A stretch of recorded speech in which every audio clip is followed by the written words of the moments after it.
Hey guys, Javery here, and I wanted to come at you today with a quick tutorial on using arpeggiators, specifically the arpeggiator that comes default inside Studio One. So let's get straight to it. You'll see that I've got the Studio One interface opened up, and I have brought in a synthesizer. Today I'm going to be using the Anna 2 by Sonic Academies, which is found inside the Slate bundle. And in order to get started using the arpeggiator that comes in Studio One, you're going to want to go to your browser and go to your instrument tab. Come down here to Note Effects, open that up, left click on your arpeggiator, drag it in. Now, one of the things that I want to point out with the arpeggiator that comes in Studio One is that this is not an insert effect, so don't confuse it with that. You will not find this in your insert channels.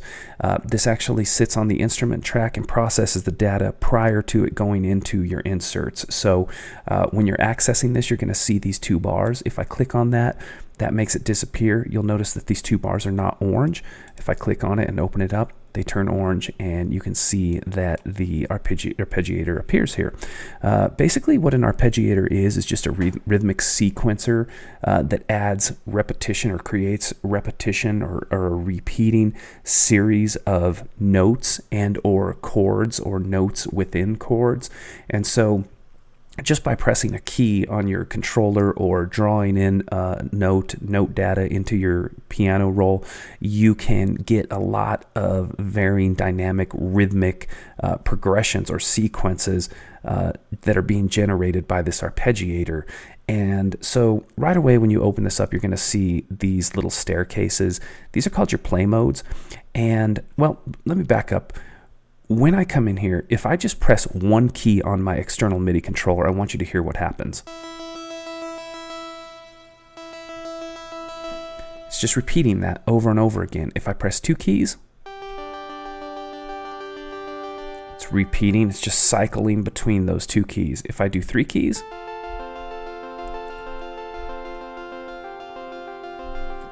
it's just cycling between the three keys or the three notes.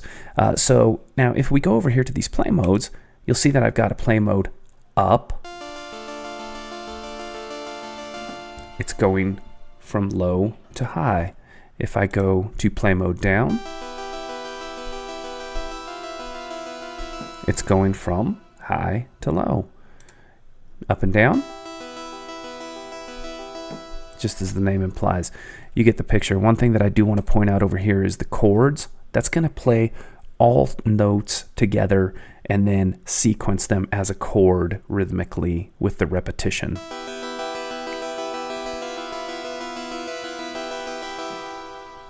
You get the picture. Okay, so now one of the things that I do want to point out, and this is the way that I most of the time will use the arpeggiator or just any arpeggiator, whether it's in Studio One or any other software synth or whatever, I will try to customize that to fit whatever style of music I am doing. So in this, when you click pattern, you'll notice that you can choose your pattern length. It comes by default with 8 steps. I can shrink that. I can make it go longer, increase that number, whatever. And also in here, I can come in, I can change the level of notes. So I want to show you this real quick because this is kind of cool.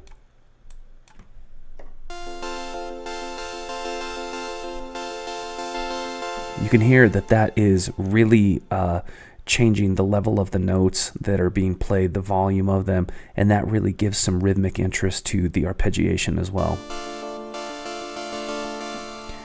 Now, a couple of things here. Gate, you're going to notice that shortens the duration of the notes. Can really make that dramatic too.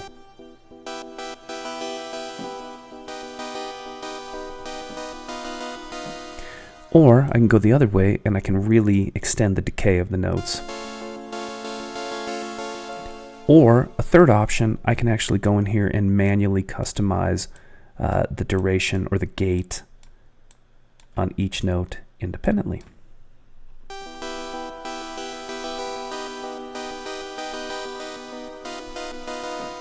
So really kind of cool stuff you can do with that. I don't know. Let's go ahead and change this up a little bit here. Swing. It's just going to give it that bounce to it. So that might work for you. Kind of cool. Octave range. Oh, I'm sorry, the rate. You can really make it fast. Or you can make it slow.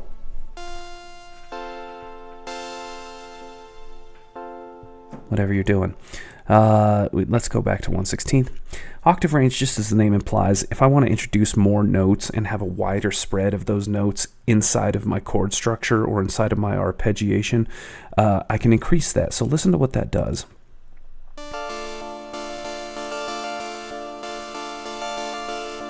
You can hear that that's introducing higher notes and a more range into it.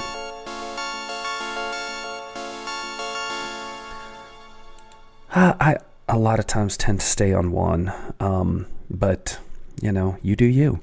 Velocity, you'll notice that when I drop that down, that universally will set the velocity of the arpeggiation no matter how hard I hit the key on the keyboard. So that overrides that. So you can see, and you can probably hear, that I'm hitting that pretty hard on the keyboard, and it's not going any higher than what I've got that velocity set to.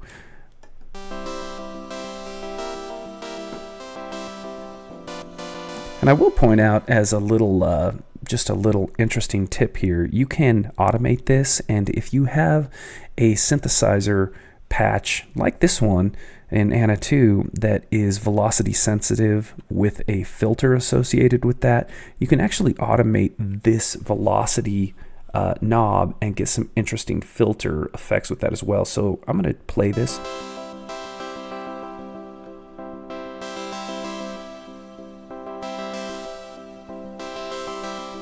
And you can see that that almost is like a cutoff on a filter. So there's some really interesting uses for that as well. Finally, there are some presets that come built in with the Studio One Arpeggiator. You know, I encourage you to mess with those. Most of the time I end up just kind of doing my own thing. But yeah, that is basically a quick introduction into the arpeggiator and how that works. Once you do have this set, you can just go in and record it.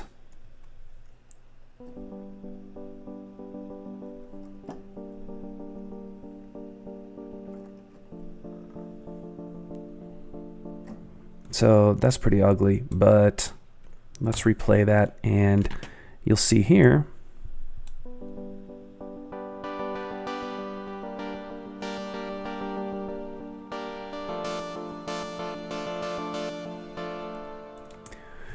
that's kind of that little trick that I was showing you with the velocity knob. Anyway, hope this helped, and if so, give me a like, subscribe. I'm just getting the channel started. My name again is Javery, Javery, and I really appreciate you taking the time to check out my channel, watch my videos, and if you get a chance, check out some of my music. Until next time, take care.